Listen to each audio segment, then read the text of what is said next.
Hi, it's Darnell at Way Living Recipes, and today I'm going to be air frying wings in the Ninja Smart Double Oven. And we'll see how it does air frying those wings right now. So I've got some basic ingredients for this recipe. Got 14 chicken wing sections here. They're fully thawed. I've got some ranch seasoning I'll be using, as well as some Old Bay.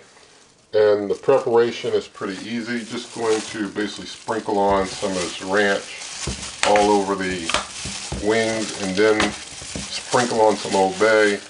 Basically do one side, flip them, do the other side so that they're well seasoned on both sides. So there's the ranch, got that around there.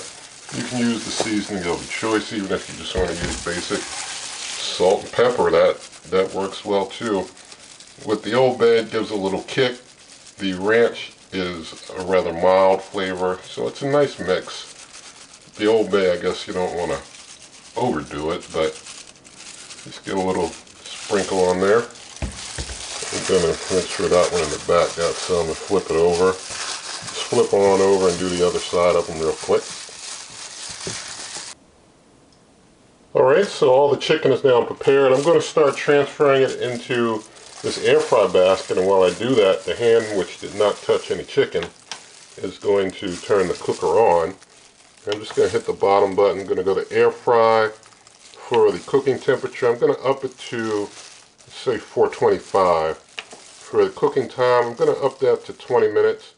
I want to point out I'm not going for a 165 cook or a super super moist cook. I really want to get a kind of a pretty hard air fry on these, is the way that I prefer mine, but you do yours the way that you prefer yours. Just hitting start for things to start preheating, then we'll get them on in.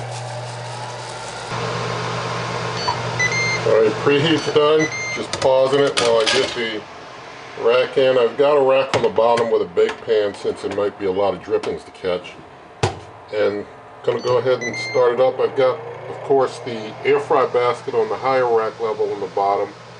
And even though there's no heating elements on the bottom, since it could be a good bit of dripping from the wings, that's why I got the bake pan there for that. And so we'll let them go ahead and cook. I don't plan on turning them over or anything like that. I'm just going to let them go ahead and cook probably the full 20 minutes. And then we'll see what we get. Alright, the wings are cooked for the full 20 minutes at 425. Let's see what we have now. There's been no smoke issues whatsoever. They look pretty good to me. I'm going to get this bottom rack a little more out. Tell me how you think they look. They look pretty nice. Now I'm going to go ahead and measure the temperature of one, and it's like 185, 188. That's good. So I'm going to go ahead and get these off. Just set them on a plate I've got back here.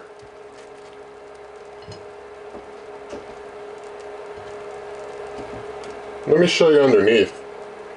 Underneath looks pretty decent. Top. I'll turn the light on. Okay, now with the light on, you can see a little better. I don't like it washing out the display during the cooks and stuff, so that's why I don't have it on earlier. You see the top of this one? It's a good look at it. Top of it. You see the back side of it. Now I could have, of course, turned things over to get the back side as brown, but it's all good. Things look fine. See the back side of that one, top side of that one.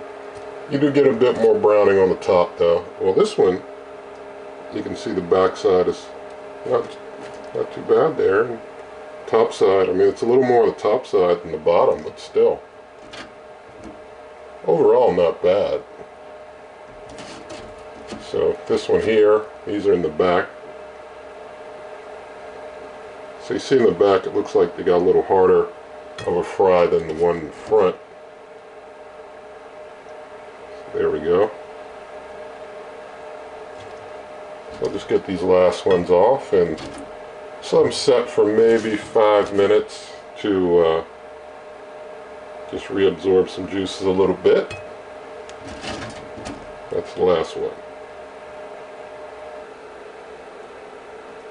Alright, after giving things some time to rest, I'm going to go ahead and grab this one right here, put it on the plate.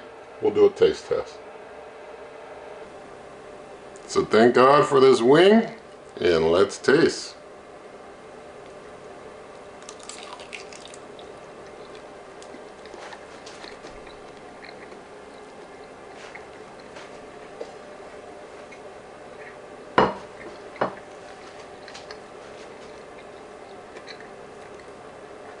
Okay, wing has a crisp exterior. The inside is not totally dried out. And so it did a decent job on the wings. And you can basically cook them as long as you prefer for your personal preference. Probably do want to turn them over. I wanted to see how it would go without that. And so you know. And so I know, some cookers are able to do better jobs than others without having to do a turnover. This one does a fair job without having to turn over. But you still can turn over and get a little more crisp, and maybe even rotate the basket around so that the stuff in the back doesn't cook as much as the stuff, well, the stuff in the back cooks a little more than the stuff in the front, so you could rotate it. Another thing that's common in cookers, if you've been around this channel, over 800 videos, tens of cooker reviews, familiar with it all, but like to see what happens anyway. And so, nothing in this video is sponsored, nothing given to me or any of that sort. But in the video description, there are lots of ways to help the channel, such as my cookbook, merch, membership, donations. There's a link to my Amazon shop, pay the same price, help the channel. Also, you can always check out my blog, superwaveovenrecipes.com. With all that said, if you liked the video, please give it a thumbs up. Share the video with a friend, leave your comments, subscribe to the channel, hit that notification icon, and good eating.